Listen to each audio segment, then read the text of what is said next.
I think we begin at November 16, 1906. Is that right? Okay. The difference between the offences of the religious and those of the secular, meaning the laity. But the term secular for Luisa doesn't just include the laity as we know it, meaning members of the church, but everybody out there who's not actually part of the church. So all the unbelievers and everything. The term secular is used in a different sense nowadays because it literally means without God. Okay. Luisa said, as I was in my usual state, I saw the many offences committed by priests and by religious people, and the great sorrow that blessed Jesus felt because of them. Almost surprised, I said, my sweet life, it's true that religious people offend you, but it seems to me that the laity or the secular offend you more. Yet, you know, you show greater sorrow for the first than the second. It seems you're all eyes to look at what the first are doing, and you seem not to look at what the second are doing. Now, before we even move on, the people who hurt you the most are not the ones living on the next street. They're the ones who are living in your house. And the reason is they are the ones who are closest to you.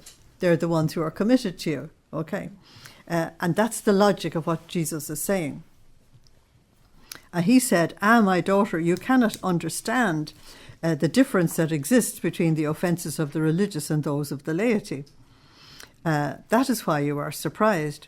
The religious have declared that they belong to me. That means they've taken vows, okay, that they love me and that they serve me. And I have entrusted the treasures of my grace to them, so they're in charge of the church and its mission. And I've given them the treasures of I've given the treasures of the sacraments to others who are the priests. Now, while pretending on the outside, what is that? What is the word for that? Hypocrisy. Is the one thing Jesus really, really condemned. While pretending on the outside that they belong to me, in their interior, if they need, they are far from me.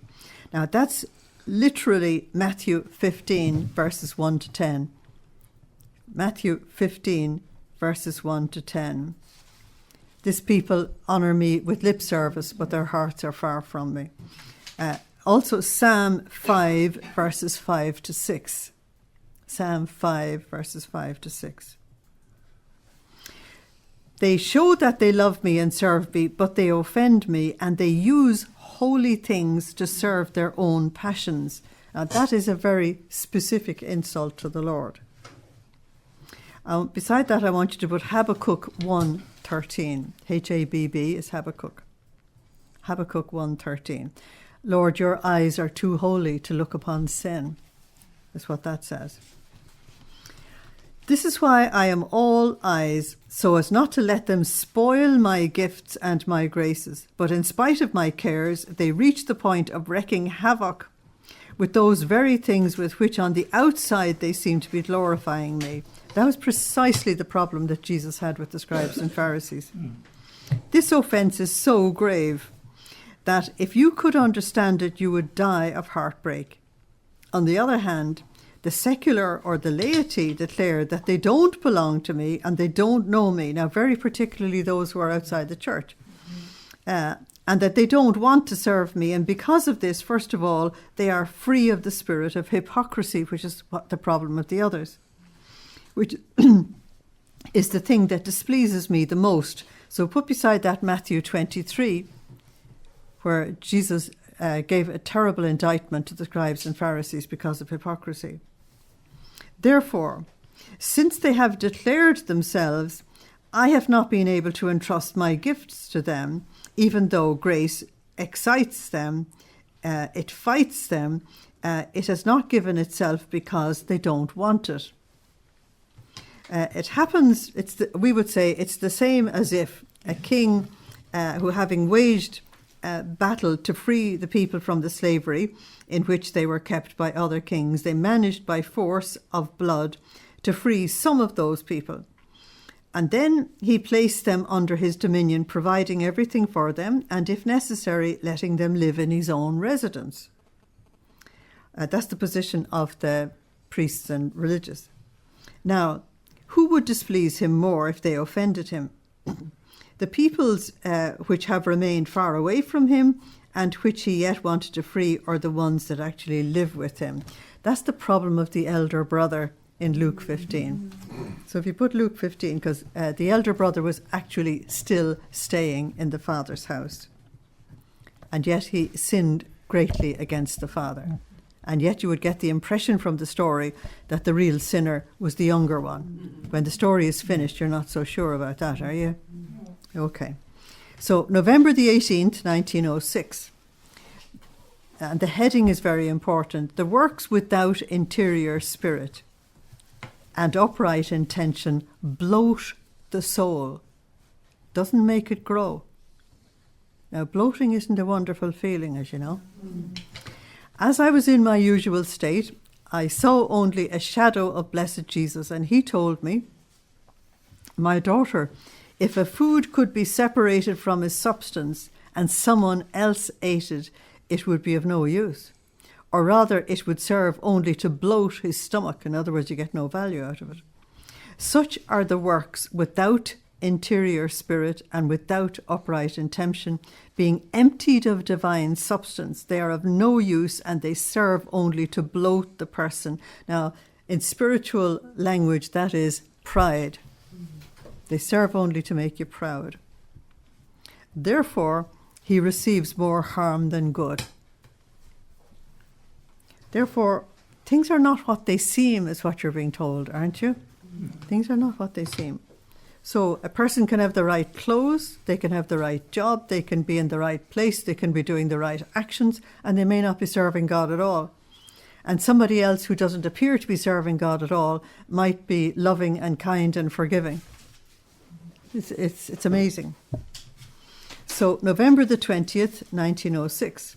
Obedience communicates divine strength to the soul. Now, you underline divine. My poor state continues, Luisa says, full of bitterness because of the almost continuous privations that I suffer, but also of peace. That's very important that she adds that. She has all this pain, but she has this peace in her soul. You see, without that peace, you're not really in the divine will. The peace that passes all understanding is Philippians 4:8. Philippians 4:7. I saw him just flashing by, telling me, "My daughter, obedience is an unshakable wall, and such it renders the soul." That's Psalm 18, verses 2 and 31. Not only strong and robust, and obedience communicates divine strength in such a way that in the face of the divine strength that it possesses, all things are weak. So I want to give you Psalm 27, verse 5. Psalm 27, verse 5, and Psalm 62, verse 2. So much so that while obedience can move everything, nothing can move it. Now you can see why Jesus has absolutely insisted that Louisa's entire life be based on obedience, because he is doing such an incredible work in her that if she wasn't on this absolutely solid foundation, she could easily go astray. And the whole church will be depending on this revelation as the revelation breaks out further and further into the church. So November the 28th, 1906, I have a VIP on it. And it's about Jesus returning to the earth to live in and through souls in the divine will. So it's an explanation of how the return of Jesus to the earth is going to come. Now, the evangelicals and people like that are absolutely certain he's going to come back in the flesh. He's going to live in an actual city called the New Jerusalem, and it is going to fall down out of heaven by some unknown means. and that Jesus is going to actually reign on the earth for 1,000 years, all physical. Okay. And even though they claim that they understand the scriptures better than Catholics, because they take such a fundamentalist approach to it, they actually distort it. And one of the most basic things that you will come across in scripture is God never repeats himself. He's a creator. And that's number one. And number two, not only does he never repeat himself, the only thing he enjoys doing is creating apart from loving. So if you can create and you get an opportunity to create, would you patch? No. Did Jesus say he would patch? No. He said, no way would he put a patch on a cloth. The cloth was Judaism. He said, no way. No way would I put new wine into old wineskins. He does something completely new. But the second thing that the scriptures make perfectly clear is that he manages to fulfill all his promises and still surprise everybody in the way he does it. Now, only the few people who are in the divine will know the way he's coming back. All the others are writing books about it. They're all wrong.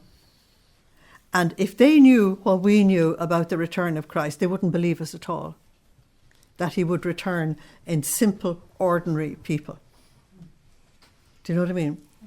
But if they examined the gospel, they would realise he always went to the poor, the lame, the blind, the lepers, the marginalised, the people that other people thought weren't important. And the sinners. Well, they're all sinners. But he always went to the people that nobody thought you should give any attention to. So he's come to us as well. I think it's brilliant. Yeah. But it's only the humble are going to get it. And the Psalms say that only the humble will hear and be glad. So this is a very important message.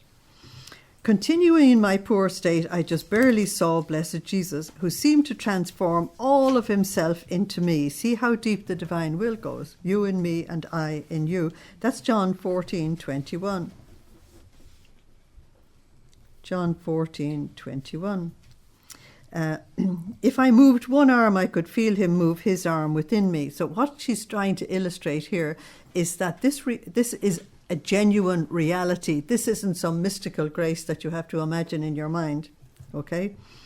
And so with all the rest, if she moved a foot, she could feel his.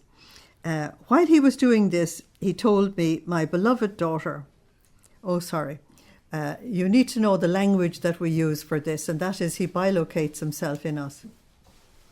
Okay? Just to make sure you write it down. He bilocates himself in us.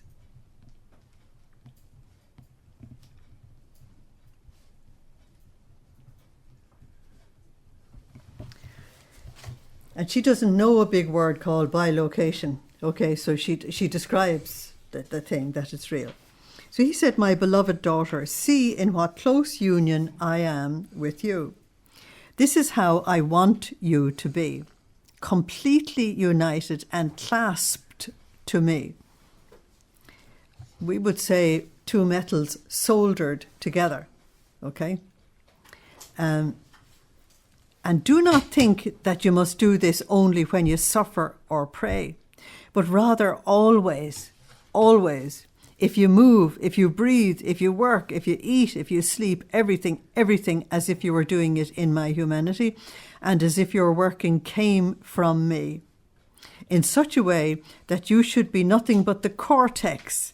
And once the cortex of your work is broken, one would find the fruit of the divine work. So there you have the cortex of the tree and all the life is inside.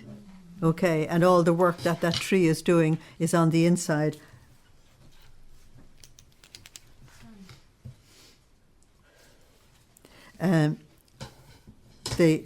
You can use it, but don't keep. Yeah, okay, no, it's all right. Put it on that. Put it on that. You can use it, but that's just making noise on that. Okay, so you have the cortex of the tree, and then you have all the activity of the tree is inside, and all the fruitfulness then appears in the external parts of it. So the outer layer is Luisa, and the inner activity is the divine will. Now, you have a very good description there of a living host, haven't you? Just want to give you the crossover. A living host. The accidents are on the outside and the divine presence is on the inside, okay, as the source of life. So everything is to be done for the Lord. So beside that, I want you to do Ephesians 2:10. We are God's work of art, created in Christ Jesus. Okay. So everything, you're to do it as if you were doing it in my humanity, and as if your working came from me in such a way that you would be nothing but the cortex. And once the cortex of your work is broken in death, that's understood, you would find the fruit of a divine work. This is the revelation of the divine will operating and living in us. And this you must do for the good of the whole of humanity. That's one of the signs of a person in the divine will. They are concerned with all souls, past, present, and future, not just with one or two. In such a way that my humanity must be present as though alive in the midst of people. So you can see that this is his way to be present and active in the midst of the society around. So this is like another incarnation, and just put the word incarnation in inverted commas, because incarnation means in a body. Is that okay? And this is his way to come back and live with us. In fact, as you do everything, even the most indifferent actions with this intention of receiving life from me, your action acquires the merit of my humanity. Look at that.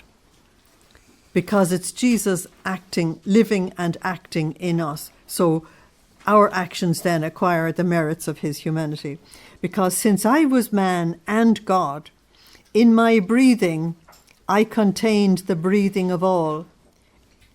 In his movements, in his actions, in his thoughts, he contained the movements and actions and thoughts of everything within himself. Therefore, I sanctified them, I divinized them, I repaired them. So, by doing everything in the act of receiving all of your working from me, you too will come to embrace and contain all creatures within you. Now, we're still at the stage of being very anxious to pray for individuals, okay? But he's telling you that if you actually understand operating in the divine will, you have them all inside of you. Every one of them, past, present, and future. Every one of them. You're praying for them all. But it's just hard for us to take it on board when we're so used to praying for individuals.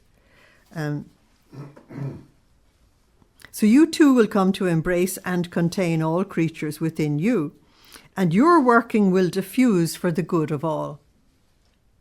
All is PPF, past, present, and future. Therefore, even if the others will give me nothing, I will take everything from you. So our operating means that the glory and praise and thanksgiving and reparation that are required and are due to the Lord will actually be given to him on behalf of everyone. So Luisa said, I think I'm talking nonsense. She uses that expression to say, I'm not sure if I got through to you. These are intimate things and I am unable to say them well. I would like to write them as I have them in my mind, but I cannot. That's typical of someone who has received information in an out-of-the-body experience. When they come back into the body, they just don't have the words. It seems that I take one drop of light and 100 more escape me. It would have been better if I had kept silent, but after all, everything is for the glory of God. So, December the 3rd, 1906. The sweetness and the peace of the soul. Now, one of the things that Luisa points out very clearly in the passion of Jesus is the sweetness that he showed to all the people that were torturing him. No matter how terrible they were treating him, he had this extraordinary, peaceful and sweet expression for them all, to the point where they had to blindfold him. They couldn't take looking at him. Since Blessed Jesus was not coming, I felt such bitterness, Luisa says. Not only this, but a sort of hitch within my interior, such as to make me almost restless, she said. What pain! All other pains compared to this are nothing but shadows, or rather refreshment. Your privation alone can be given the name of pain. Okay, so I've explained to you before that both purgatory and hell, the pain is the absence of God. And purgatory is not as bad as hell because someday you will have him. Okay. Now, while I was fidgeting, he came out in passing from within my interior, and he said to me, "What is the matter with you? Calm yourself, calm yourself. Here I am, not only with you, but within you." Okay. And then, it's okay, use it. I do not want this restless heart, okay? So I want you to write Psalm 62, verses 1 to 2 and verses 5 to 8. Rest in God, my soul. I know I feel like a tumbling wall and a tottering fence, but rest in God, my soul. Okay. Everything in you must be sweetness and peace, in such a way that it may be said of you that which was said of me, that nothing but milk and honey flows from me. Now there you have got an answer to a major question in the Old Testament. And the major question, someone's mobile phone is on. Can you turn it off? You can hear it. Will you turn off all mobile phones, please? The Old Testament question is, why was the land of Canaan called the land of milk and honey? Anybody who has ever been there knows that milk and honey don't flow around the place. Is it turned off? It is. Sorry. Okay. So everybody's off, are they? Now you know that it's called the land of milk and honey because they were having this very special relationship with God. Okay? So it's a major answer to a question that theologians and scripture scholars have battled with all down the centuries. So you can say that you know the answer. Sorry.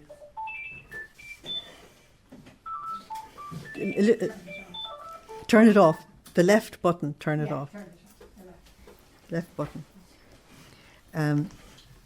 So he said, nothing but milk and honey flows from me, symbolizing sweetness and honey, peace from milk. Okay? I am so filled and soaked with them that they pour out from my eyes, from my mouth, and from all my works. And if you are not likewise, I feel dishonored by you, because while the one who is all peace and sweetness dwells within you, you do not honor me by showing even the slightest. You do not honor me if you show even the slightest shadow of a resentful and restless heart. Okay, that's a very important statement, he says. In the divine will, we have this very special relationship with God. And it's to lead us to a new and divine holiness, not a human holiness, but a divine holiness. So he says in us, if there's even a shadow of resentment, that is a huge, huge, huge thing. So I want to give you a few scriptures on that. 1 Samuel 2:30. And a very big one in Sirach, or Ecclesiasticus, S-I-R is Sirach, chapter 27, from verse 30 to chapter 28, verse 9. And in the book of Sirach, you're told that resentment is a foul thing, and it is found with sinners. Hence, you're going to find there's no tolerance for it at all in divine will. Is that okay? Book of Sirach, chapter 27, from verse 30 to chapter 28, verse 9. Okay. So, chapter 28, is it? Verse 9. So he doesn't want either even a shadow of a resentful or a restless heart. Now, The restlessness thing, he has talked about it from volume 1 to 4 non-stop. He kept on saying to her, if you are restless, if you are not at peace within, then you can be attacked by temptations, by human beings, by demons, by everything, but you won't get through to God. God needs this peace inside of you, because this peace is a union with God in total trust. Okay? So he says very clearly, I love this sweetness and peace so much that even if it were about something great concerning my honour and glory, I do not want, I never approve resentful, violent, fiery manners. I don't know how many of us that knocks out, but, it hits hard. But he has the very clear words, I do not want. That couldn't be clearer, could it? But I want rather sweet and peaceful manners. That's your Philippians 4:7, the peace that passes all understanding. Okay. In fact, sweetness alone is that which binds hearts like a chain in such a way that they cannot unbind themselves. Now, he's saying that this sweet, gentle manner draws people to God more than anything else. It is like pitch that sticks to them and they cannot free themselves, and they're forced to say, in this soul there is the finger of God. Now, there's Jesus himself using the language of the magicians back in Exodus chapter 8, verse 19. This is the finger of God. And you also have a reference to that in Luke 11:20. So Exodus 8:19 and Luke 11:20. And if you look at me for a moment, I'll illustrate it. The finger of God is always illustrated this way, that it's the forefinger of the right hand with the other fingers down and the thumb that way, and it's a sign of authority. And so when people in the Old Testament said that's the finger of God's right hand, obviously they're emperors and Caesars and pharaohs and that used that as a sign of their authority. Okay? So that means that God is actually present with his authority. Okay. In this soul there is the finger of God, and we cannot act otherwise. And then, if I do not like a resentful manner, not even creatures like it, which is actually true, isn't it? You see, we've been made like God, and the things we don't like in other people, God doesn't like in us either.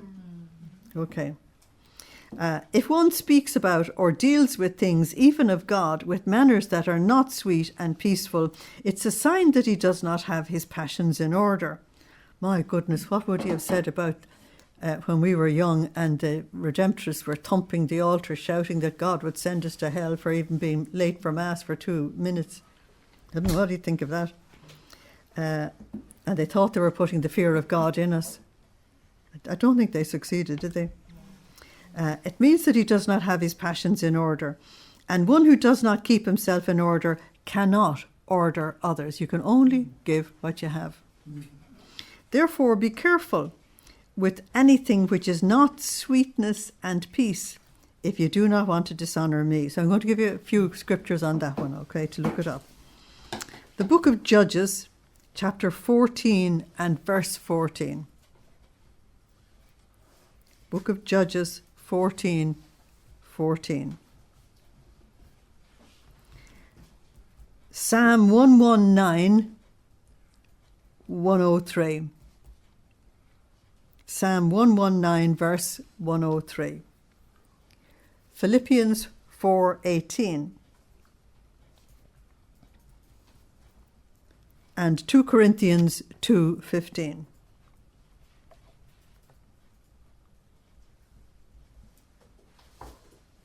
So that's Judges 14:14, Philippians 4:18, 2 Corinthians 2:15, and Psalm 119, verse 103.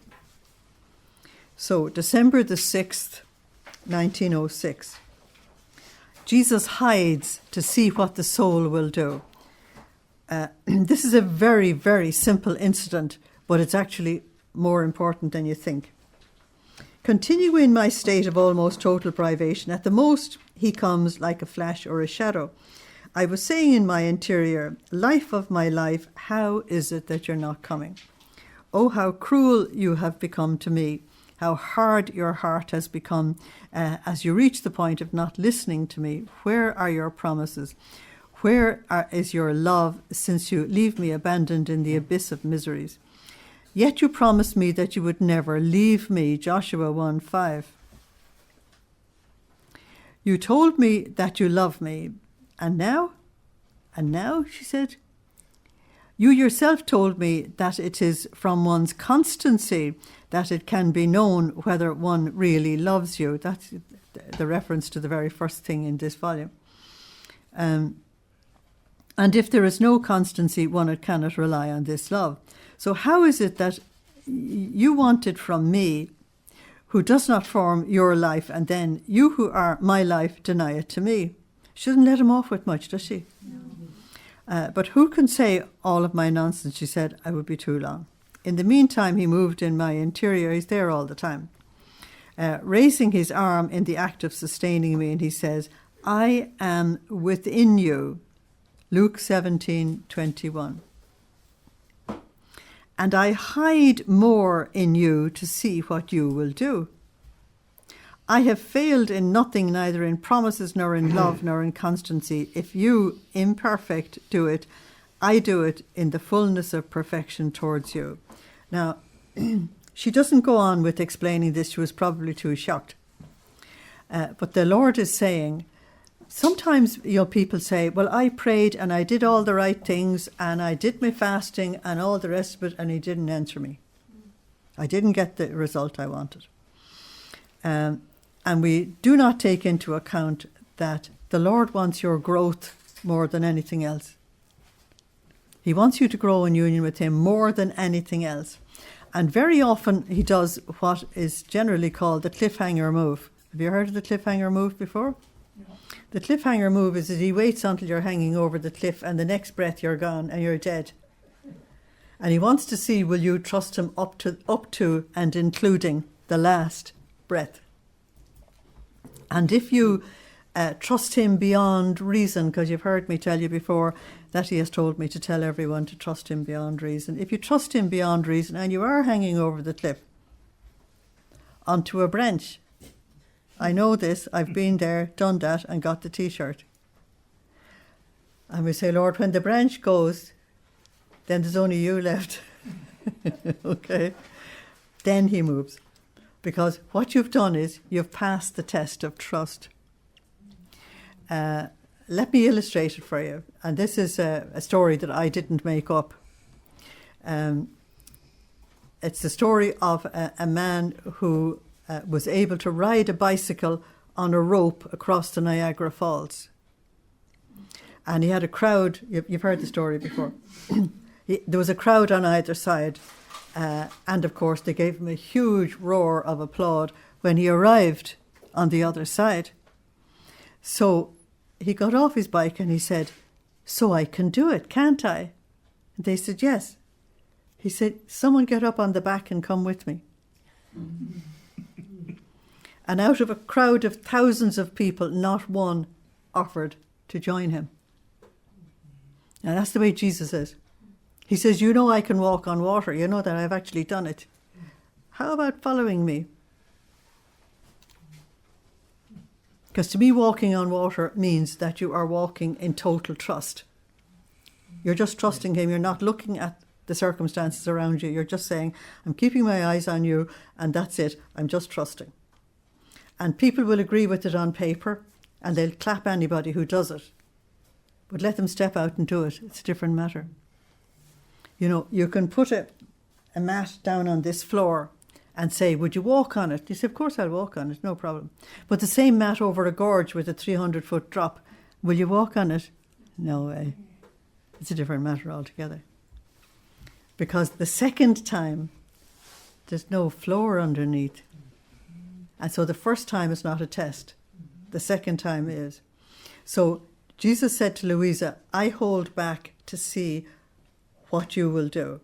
Now, we've seen a couple of times that she responded magnificently, I'll offer this up for everybody, and at one stage, and I'll offer it up to prove my love for you. And here she's back complaining, her usual stunt. She's terribly like us, isn't she? That we do fine and we can really make it at one stage, and then we're right back to the old stuff again. And this is one of the things I absolutely love about her. If she was less humble, she would have left out the bits that enables us to grow. Okay. So December the 15th, 1906, how the divine will contains all goods. And you need to sort of underline the all bit. Continuing in my usual state, I was feeling embittered more than ever because of his privation. In one moment I felt as though absorbed in the will of God, and I felt all my interior appeased. Now, to have that, everything inside of her brought to this total calm, she had to be absorbed into the divine will in such a way as to no longer feel myself. Now, what she's talking about there is she's not feeling her body at all. She's not feeling anything inside of her body. I only feel the divine will in everything, even in his privation. Now, that's a major, major, major statement on Louisa's part, a major step forward. This is going to be her reality as she goes on. I myself said to myself, what strength, what enchantment, what magnet the divine will contains, such as to make me forget all about myself and make the divine volition flow in everything. That's what the Lord wants from us all, and you need to sort of put some kind of a sign there and put a big NB beside it. That's what he's asking for us all. At that moment he moved in my interior and told me, my daughter, since the divine will is the only nourishing food that contains all flavours and tastes together. Now, the expression of flavours and tastes, he says, the only thing that genuinely satisfies you, body, soul, mind and spirit. Okay. All tastes that are suitable for the soul finds her favourite food and becomes appeased. Her desire finds its food, and it only thinks of pasturing itself slowly, no rush, and it forms without desiring anything else. Her inclination has nothing else towards which to tend, because it has found the food that satisfies it. Her will has nothing else to look for, because the soul has left her own will, which formed her torment, and has found the divine will instead, which forms her happiness. She has left her poverty and has found wealth, not human wealth, divine wealth. In sum, all of the interior of the soul find its food, that is, its crafting, with which it remains so occupied and absorbed as to be unable to move any further. In fact, while finding all contentments in this food and crafting, the soul finds so much to do and to learn and ever new things to enjoy, and from a minor knowledge she learns major knowledge. And there is always something else to learn. In other words, in the divine will, you are shifted out of your university and into a divine university, out of your human university into a divine one. And of course, Luisa has already said to us that you would learn more in a half an hour or in 10 minutes than you would in years in a university. She passes from small things to great things. From one taste, she moves to other tastes, and there's always something new to taste in this environment of the divine will. Very important statement, all of that. It's wonderful stuff. And so to put that into a kind of a sentence, you'd say, because I did challenge you in your study groups to take something like that and make a point. Okay, so if we're making a point, it is that in the divine will, everything that the human being desires is satisfied. So, January the 3rd, 1907, true trust reproduces divine life in the soul. Now, notice the word true in front of trust.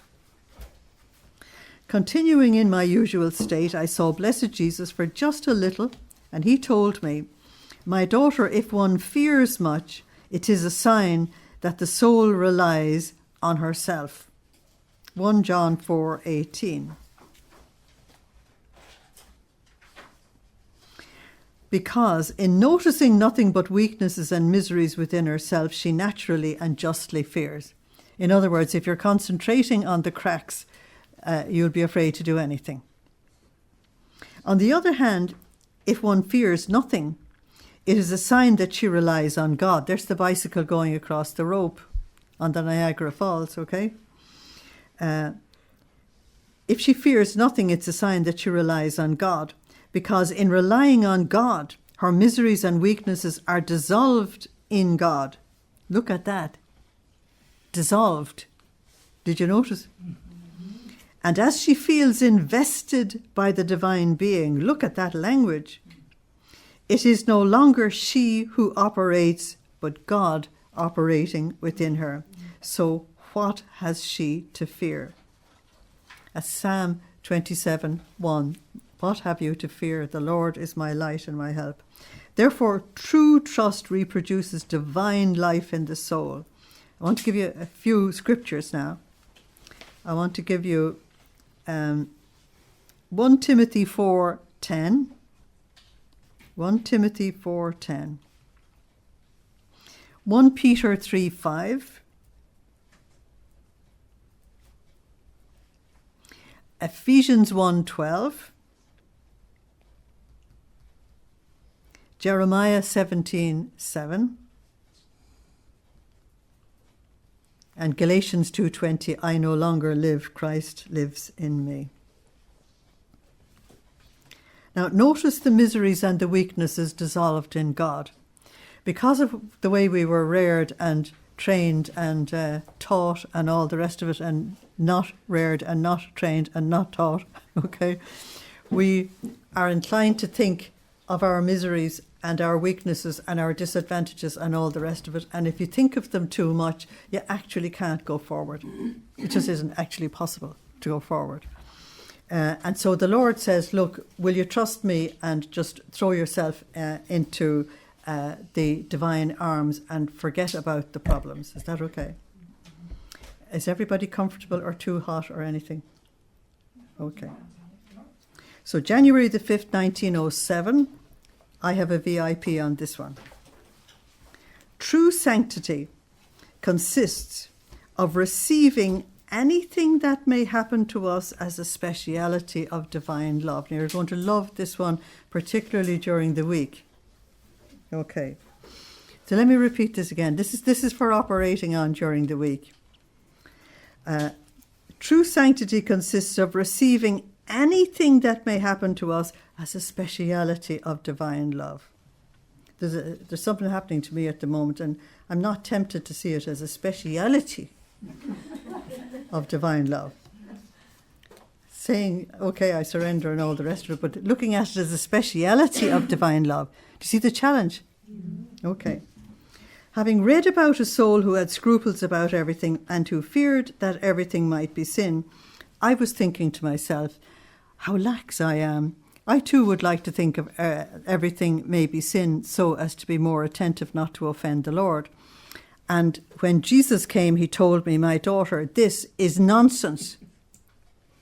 Putting all your attention on these nothings, and it turns you completely into yourself. And the soul remains stuck on the path of sanctity, while true and solid sanctity consists of receiving anything which may happen to her or which she may be doing, be it even the most indifferent thing, as a speciality of divine love. I would think that would transform us rather quickly.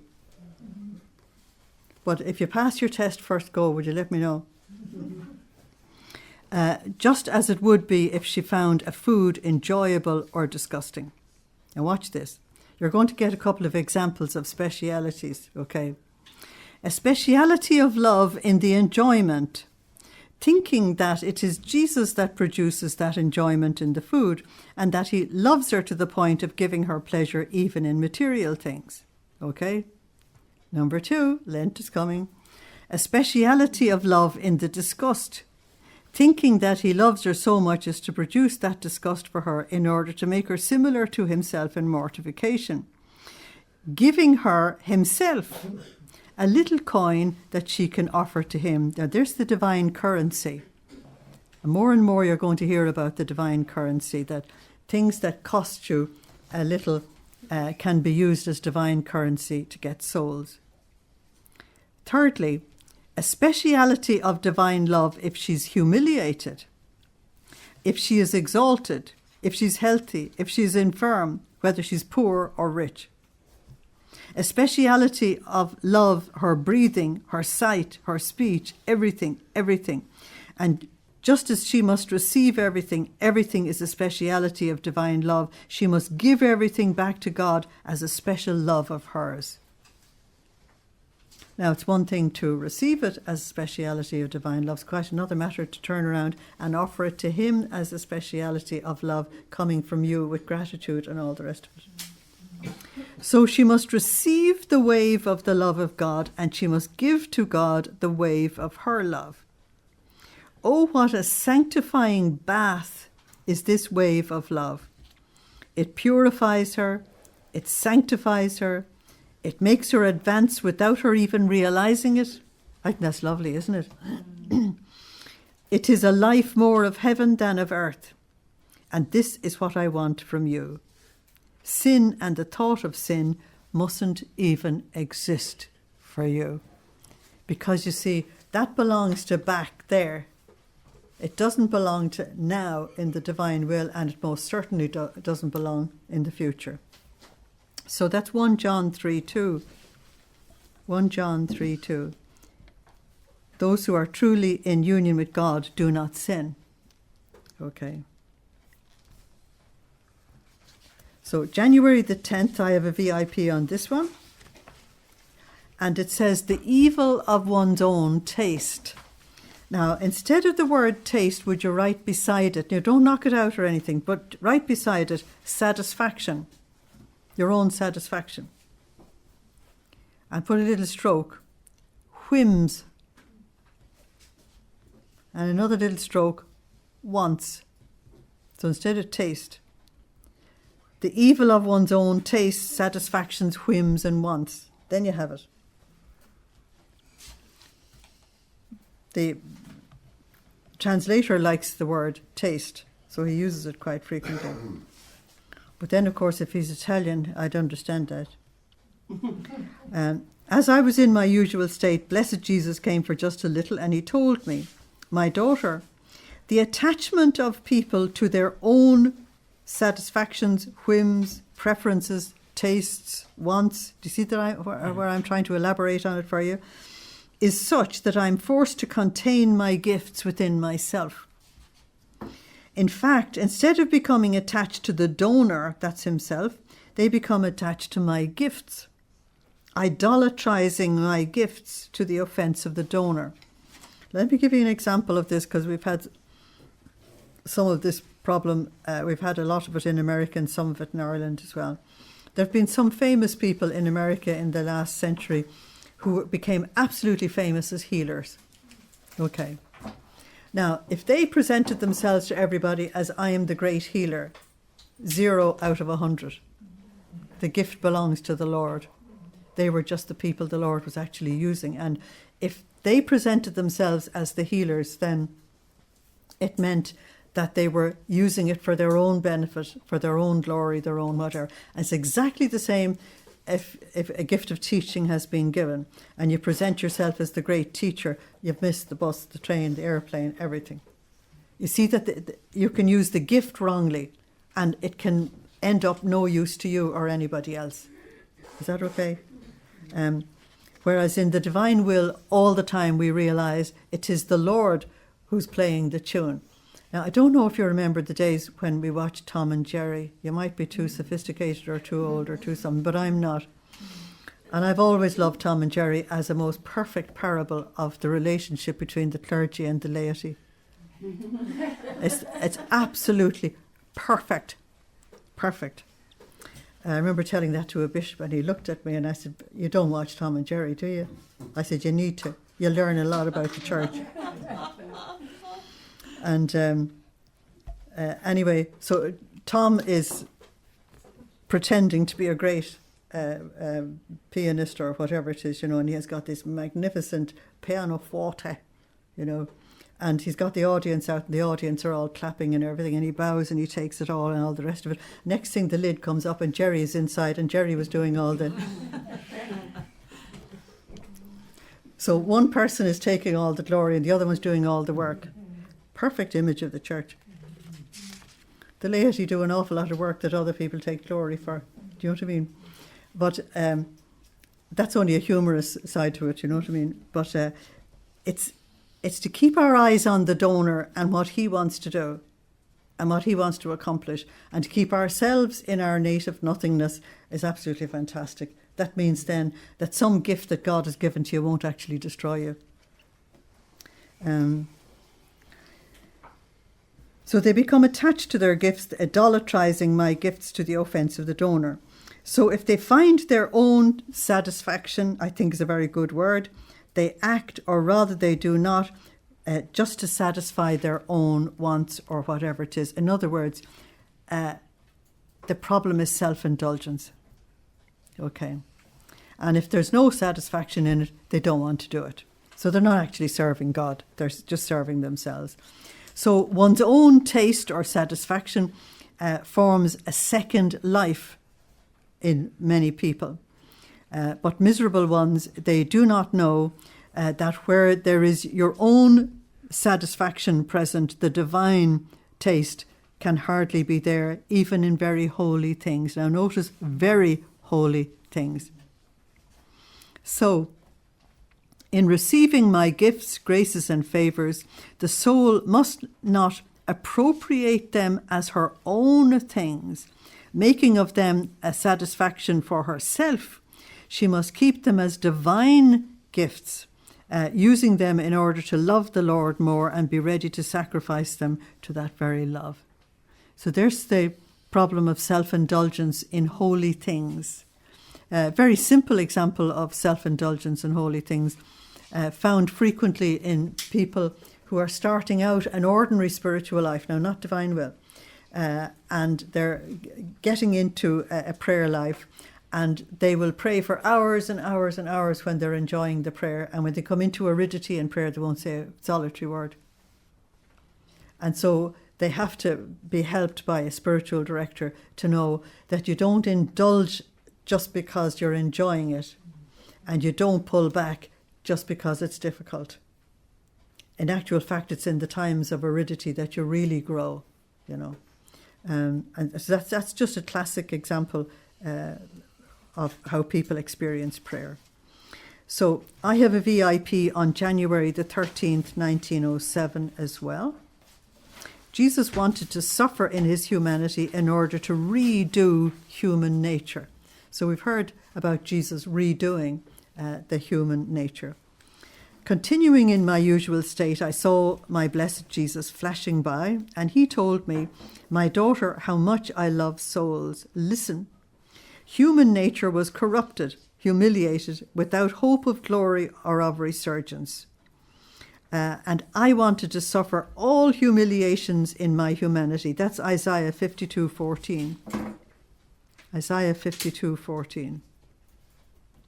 "In a special way, I wanted to be stripped, scourged, and let my flesh fall off in shreds under the scourges, almost undoing my humanity in order to redo the humanity of the human race and to make it rise again full of life, of honour and glory to eternal life. What more could I do that I have not done?"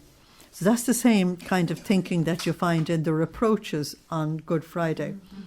What more could I have done for you? Okay. And I often think that on Judgment Day, for the souls who chose to go to hell, that he will show them everything he did that actually paid for their salvation, and say, was that not enough? I think that would be a worse judgment than just simply saying, "Depart from me," because they would see what they had actually rejected. So January the 20th, 1907, I also have a VIP on that one. The greatest sanctity is to live in the divine will. Having read the lives of two female saints, one who aspired very much to suffering, and the other who aspired so much to be little. Now, when you consider this is 207, who would be the one who would desire to be so very little? Saint Therese. Who would be the one who would desire very much to suffer? No, he's later. This is 1907. Luisa. No. She's reading the lives of two female saints. Gemma Galgani. You think of someone in the time before her. This is 1907. So you've got to think of people in the time before her. And there are others, of course, but they're the two I remember. I was thinking in my interior about which of the two would be better to imitate, and unable to make up my mind, I felt as though hampered. So in order to be free and to think only about loving Jesus, I said to myself, I want to aspire to nothing but to love Jesus and to fulfill his holy will perfectly. Well, that was St. Therese's motto.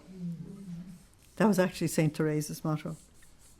At that time, the Lord told me in my interior, and it is here that I want you in my will, not anywhere else.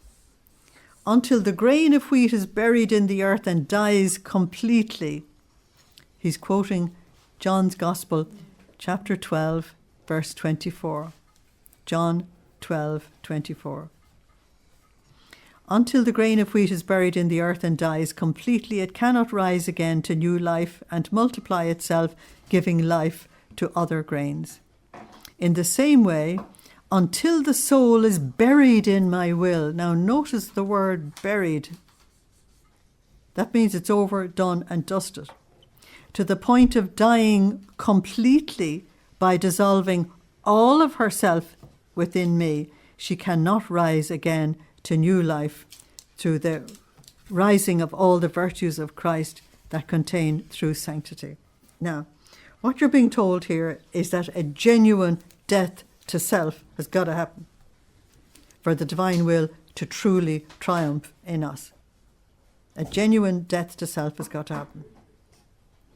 So I want to give you Revelation 7, verses 2 to 4.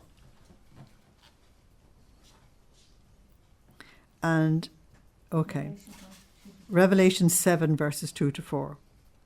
Therefore, let my will be the seal. That's Revelation 9, 4. Let my will be the seal which seals your interior and exterior. And once my will has risen completely within you, you will find true love. This is the greatest of all the other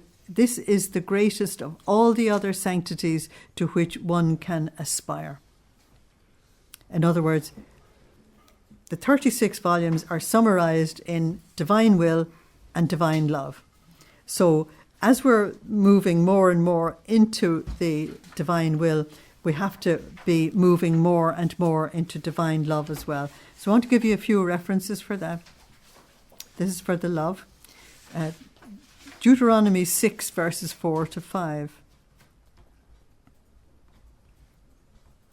Deuteronomy 6, verses 4 to 5. John 13, verses 34 and 35. And 1 John 4, 7, God is love. Okay. Now notice he's asking us to let the movement of our being go into real, genuine death to self so that divine love can be born. Now, all the saints have said that before Luisa. They just didn't know about the divine part of the sanctity. They said that the ego must die for agape love, that's the divine love, to be born in us. Okay. So, January the 21st, 1907, one who always loves Jesus cannot displease him. Look at that. Here you're dealing with the all-powerfulness of love. Finding myself in my usual state, I was saying in my interior, Lord, let it be that I may be all yours, and that I may be always, always with you, and that I may never separate from you. However, while I am with you, do not permit that I may be a goad that embitters you, that I may bother you, that I may displease you, but that I may be a goad that is present in you to sustain you when you are tired or oppressed, that consoles you when you are bothered by other creatures. While I was saying this to Blessed Jesus told me, my daughter, one who is in continuous attitude of loving me is always with me. That's a VIP bit. And this person can never be a goad that gives me bother, but a goad that sustains me, relieves me, and soothes me. In fact, true love has this as its own thing. It renders the beloved content. Besides, one who always loves me can never displease me, because love absorbs the entire person. That's why this spirituality of divine love is its perfection. At the most, there might be little things, and the soul herself does not even realize that she may displease me, but love itself takes on the commitment to purify her so that I may always find my delights in her. Now, you know that the church teaches that when you receive Holy Communion correctly and reverently, that the Lord deals with small faults.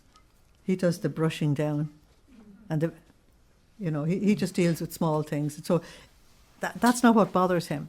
What bothers him is when we set our will against something. We put our will into something, or that we put our self forward. If we're glorifying the self and we put the will, they're the two biggies. They're the two baddies, Beyond that, he doesn't mind. Would you bother, for example, if a child came in from playing outside and they got their dress or their trousers dirty, but they came in and gave you the biggest hug you ever got in your life? Would it bother you? No. Would you worry about the dress or the trousers? You would not. You wouldn't even think about it. That's what he's saying as well. That the love takes precedence. Okay. So January the 21st, 1907, one who always loves Jesus cannot displease him. Oh yeah, we're doing that, aren't we? Yeah. Okay. So we go to January the 25th, where Luisa sees chastisements. Okay. I'm going through the most bitter days because of the almost continuous privations of Blessed Jesus. At the most, he makes himself seen in passing and like a flash. And immediately he hides so very deep within my interior that I can't even catch sight of him. And always in silence. Now she must know at this stage that he's chastising. Even we know it. So when I saw him after much struggling, and he was all embittered and oppressed, I said to him, tell me at least, what is it that makes you suffer so much? And he, unwilling, but only to content me, told me, my daughter, you do not know what must happen. I think that is World War I. If I told you, you would break my indignation and I would not do what I have to do. This is why I keep silent. So calm yourself about the way I act with you in this period of time. But courage, it will be so very bitter for you, but do it as an athlete, as a generous one, always living, but as though dead in my will without even crying. Now, in the early volumes, Luisa used to cry easily, and the Lord is asking her to grow up and to take his privation and whatever happens and to take it a bit more on the chin. Having said this, he hid deeper within my interior, leaving me as though petrified without even being able to cry about his privation. She's not allowed to cry now. The poor girl's not allowed to die or cry. Okay. Now, to obey, I write that even before the month of January until now, I do nothing but find myself outside of myself. Notice that. I do nothing but find myself out. She's out of the body experience most of the time. It may also be a dream, but I seem to see places in desolation, cities deserted, entire streets with the houses closed, with no one walking among them, and dead people. My fright at seeing these things is such as to render me as though dazed. And I would like to imitate my good Jesus by remaining, I too, taciturn and silent. Okay. Why this I am unable to say, because my light Jesus does not tell me anything. I wrote this only to obey. She is moving and getting a little push towards that if she is to be in the divine will, she has to be in agreement with what the divine will is doing. And she's told to imitate Jesus in everything. So if he's silent and taciturn, she says, oh, I must be like that as well. Her will must agree. So February the 20th, 1907. It continues with him always in silence, in passing, and like a flash. I spent my days in bitterness and as though dazed. It is as if my whole interior had been struck by a thunderbolt, without being able to move either forward or backward. I myself am unable to say what has happened in my interior. I believe it is better to keep silent rather than speak about it. Well, she's learnt that. We've got that in the last message, haven't we? Mm-hmm. And then this morning he came for just a little, and he told me, my daughter, one who does not respond to my grace, they say correspond, lives like those birds who live by thievery. In the same way, the soul does nothing but live by thievery. She steals my grace. She lives and does not recognize me, and she even offends me. And then he disappeared like a flash. Now, the reason why he's talking like this is because the divine will is in everybody and in everything. And there is nothing that we can do that the divine will doesn't concur with. I cannot use my eyes at this moment or my voice or anything unless the divine will permits it and concurs with it, okay? And so he's saying that some people who are absolutely against his will are using all his gifts and graces, but not acknowledging him whatever, and they don't acknowledge him as the source or anything. So he's saying it's thieving, stealing his stuff. Okay, it's very strong language, that, isn't it? Wouldn't be so strong if we didn't know how so many people like that. So March the 2nd, there's nothing that equals suffering willingly. Now, the bit that's important there is the willingly. He's not saying there's nothing that equals suffering. It's the willingly. Continuing in my usual state and having learned that almost the entire town was down with the flu, and that in other places people were dying, I was praying our Lord that he would be kind and to spare so many victims, and that he would make me suffer to spare them, since nowadays I suffer little or nothing, for he has taken this away from me. While I was saying this, he told me in my interior, my daughter, it was said about me that it was necessary for one man to die to save the whole people. Can you at least tell me the gospel? It's better for one man to die. Which gospel? It's only in one gospel. John. John chapter 11, verse 50. Caiaphas said it. John 11:50. It was a truth, but at that time it was not understood. In the same way, in all times, it is necessary that there be one who suffers to spare the others. These are the victim souls. Put that at the side. These are the victim souls. In order to be accepted, one must offer oneself voluntarily. Okay. And you find that St. Therese offered herself voluntarily. Luisa did, Padre Pio did, and all the others. And only for love of God and their neighbour, to suffer himself in order to spare the others. So again, it's the imitation of Christ, the great victim. And the suffering of this one person cannot be equalled by the suffering of all the others put together. Because most people suffer unwillingly, don't they? And so if this person who doesn't need to suffer decides that for the sake of saving others, they would take the other person's punishment, the Lord says that's in a category by itself. You'd agree, wouldn't you? Yeah. Okay.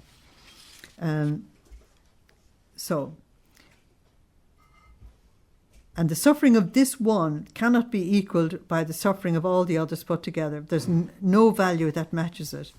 Do you think that the void of your suffering is nothing? Yet it is not a complete void. And if I suspended you completely, where would the peoples end up? Woe, woe, things won't end here. Okay. So as we said many times before, Luisa doesn't seem to look at the fact that the privation is part of the suffering. March the 13th, 1907. Luisa prays to Jesus for her mother that she may not go to purgatory after her death. It continues almost always the same way. At the most, he makes himself seen in silence. In these last days, when he made himself seen, he would caress and kiss me. And since my mother was sick, he made me understand that he would take her. So she's told that the mother is going to die. Both parents died within a couple of weeks of each other. He made me understand that he would take her. I would say to him, my Lord, you want her, and I give her to you as gift before you take her. Now, there's the genius way of responding to the Lord. You want her, but I give her to you before you take her. I do not want to wait until you take her without giving her to you before. But I want you to I want from you the recompense for the gift I give you, giving me as a reward of your taking her straight to paradise, which is very unusual. In one of these volumes, Jesus says that 9 out of 10 people who die, good people who die, go to purgatory. That there's practically no one ready to go directly to heaven. So Luisa is asking something very big, without letting her touch purgatory, at the cost of making me suffer the purgatory that her mother would have. And blessed Jesus said, my daughter, let me do. In other words, would you let God make the correct decisions? Okay. So returning to pray again, I would say, but my sweet love, you will have the heart to see my mother suffer in purgatory, she who suffered so much and who cried so much because of me. It is the weight of gratitude that pushes me. So does she accept, let me do? Not at all. She continues, she perseveres. Who is she like? She's like the woman in Luke 18, verses 1 to 8. She keeps at it and at it and at it until she gets what she wants. It's the weight of gratitude that pushes me, that urges me and gives me strength. As for all the other things, do whatever you want, but in this, no, I won't give up. You will content me and will do what I want. Now that's a bit courageous, isn't it? And he said, my beloved, do not render yourself too importunate, because we say the woman in Luke 18 was the importunate widow. You are truly untiring, and by being untiring, you force me to content you. You see, you do get it if you keep persevering. However, he would not give me a definite answer. I would return to storm him and would cry like a child, and praying him again. I kept offering what he suffered in his passion, minute by minute, hour by hour, applying it to the soul of my mother, that she might be purged and embellished, and I might obtain my intent. So you're getting a lesson as to how to pray for people you love. But he would add, drying my tears, but my dear beloved one, do not cry. You know that I love you. Can I not content you? See, with the continuous offering of my passion, as you let nothing escape you of what I suffered for your mother, your soul is inside an immense sea, and this sea washes her, embellishes her, enriches her, inundates her with light. Wouldn't you love to hear that about everyone you loved? And to assure you that I will content you when your mother dies, you will be surprised by a fire and will feel burned. Uh-oh. What does that mean? You'll get her purgatory. Yeah. You'll be surprised by a fire. In other words, she needs it. You'll get it. I remained content, but not certain, because he had not yet told me whether he would take her straight to paradise. Okay. So May the 9th, I think we'll do this because it follows on from the other one. The death in purgatory of Louisa's parents. It has been a few months since I wrote, and with great repugnance and only to obey, I begin to write again. Oh, what a weight I feel, only at the thought that I could say to my beloved Jesus, see how I love you more, and how my love grows, since for love of you alone I submit myself to this sacrifice, and for as long as it lasts, I can also say that I love you more. Thinking that I can say to my Jesus that I love him more, I feel the strength to make the sacrifice to obey. This is May the 9th, 1907. Now, since I do not remember everything distinctly, I will tell you of the past altogether and confusedly, starting from where I left when I was praying that he would take my mother to paradise. So this follows immediately on what we've read, without her touching purgatory. Then on March the 19th, the day dedicated to St. Joseph, in the morning, while I was in my usual state, my mother passed from this life into the sphere of eternity. And blessed Jesus, allowing me to see her as he was taking her, told me, my daughter, the Creator takes his creature. Okay. At that moment, I felt I was being invested inside and out with a fire so alive that I felt my bowels, my stomach, and all the rest burning. So she has the fires of purgatory. And if I would have something, it would convert into fire, and I would be forced to bring it up immediately after I'd swallowed it. This fire consumed me, Hebrews 12:29. Our God is a consuming fire. Hebrews 12:29. This fire consumed me and also kept me alive.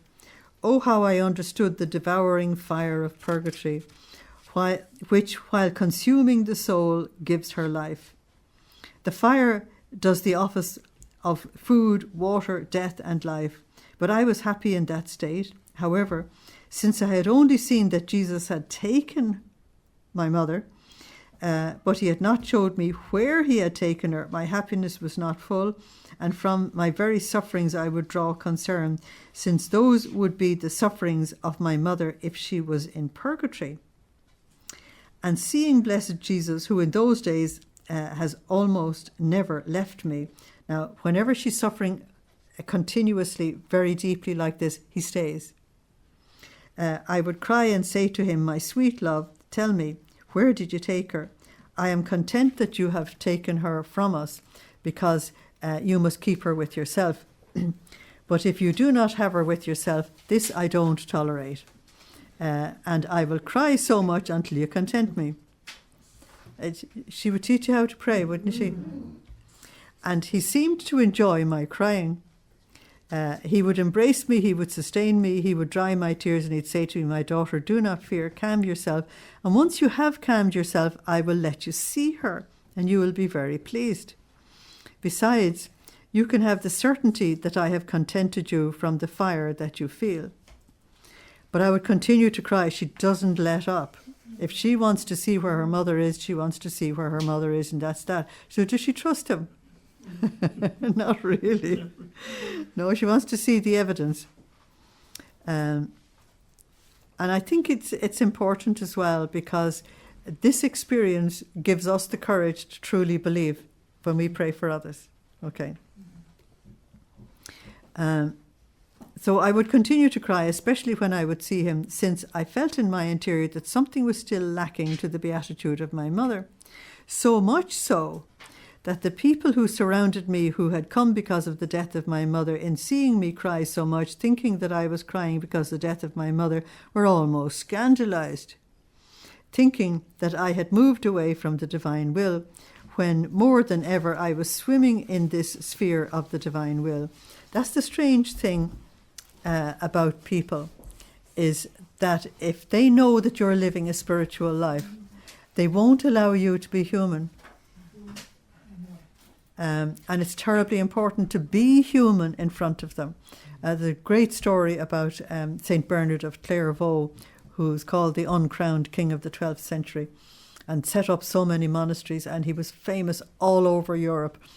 One of his brothers entered the monastery with him, and they were very close, very, very close. And then some years later, his brother died.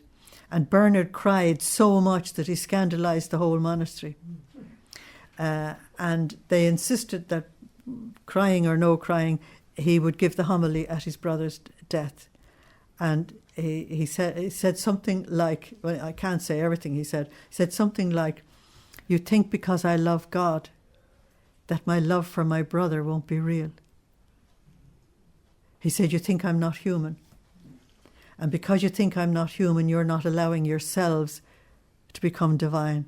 You're afraid that you'll lose your humanity." He says, "No, you become more human. You become more complete." And he said to them, "In losing my brother," he said, "I've lost more than half of me." He said, "And everything inside of me is grieving." And he gave the most incredible homily for the death of his brother.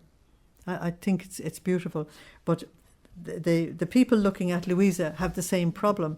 If she's in the divine will, surely she should just agree. But you can agree, but you still have your whole relationship with that person, you know, and you have all the history of that your relationship with that person, and you've got all the closeness of the love and everything you've been through and all the rest of it. If that's not allowed to express itself, it would be very detrimental, and I think it would be very inhuman as well. So that just needs to be said, just in case people misunderstand anyone in the divine will. But Luisa said, "I don't appeal to any human tribunal because it's false, only the divine, which is full of truth." And good Jesus was not condemning me. On the contrary, he would sympathize with me, and in order to sustain me, he would come more often, almost giving me a reason to cry more, because if he would not come, with whom was I to cry to impetrate what I wanted? See, the people didn't realize that she was interceding for her mother very intensely. The people were right because they judged from the outside, from a human point of view. But you can see why. Put this down, Matthew 7, 1-5. Matthew 7, 1-5, that the Lord tells us not to judge. We usually get it wrong. So they judged from the outside, and then after all, since I'm so very bad, it's no wonder that the others would be scandalized with me. Then after quite a few days, as good Jesus came, he told me, "My daughter, be consoled, for I want to tell you and show you where your mother is." But he didn't do it until she had done the full purgatory. That's incredible, isn't it? Mm-hmm. "Since before and after she passed away, you have suffered continuously that which I earned, did and endured for her good in the course of my life. She partakes in what I did and enjoys my humanity. Only the divinity is concealed from her." Why is that? Because the whole church was only at the level of the humanity, okay? And the revelation of being in the divinity is only being given through Luisa, okay? Only my divinity is concealed from her, but it will shortly be unveiled to her as well. In other words, she had a very light sojourn in some place that wasn't terrible fire, because Luisa took the fire, okay? But she hadn't yet seen God in his fullness. And the fire you feel and your prayers have served to exempt her from any other pain of senses, which all must have. Notice the all, notice the must, okay? I just want you to notice, if you just look at certain words, you really don't need an explanation, which all must have, because my justice, receiving satisfaction from you, could not take it from both, okay? At that moment, I seemed to see my mother within an immensity which has no boundaries, okay? That's God's presence. And in it there were many delights and joys, for as many words, thoughts, sighs, works, sufferings, heartbeats, in sum for everything that the most holy humanity of Jesus Christ contained. I understood that it is a second paradise for the blessed, and in order to enter the paradise of the divinity, one must pass through the paradise of the humanity of Christ. Okay? All must pass through the paradise of the humanity of Christ. Therefore, the fact of having touched no other purgatory had been a most singular privilege for my mother, reserved for very few. However, I understood that even though she was not amid torments, but rather amid delights, her happiness was not perfect, but almost halved. Isn't that incredible? Because she hadn't yet moved into the divinity. So we don't seem to grasp just how much purification needs to go on. It's a bit frightening, isn't it? This goes on and on for another couple of pages, so I'm going to stop there because the time is up. Is that okay? And we'll just pick it up when we come back, because there's a lot of thinking to be done on that, isn't there? Yeah.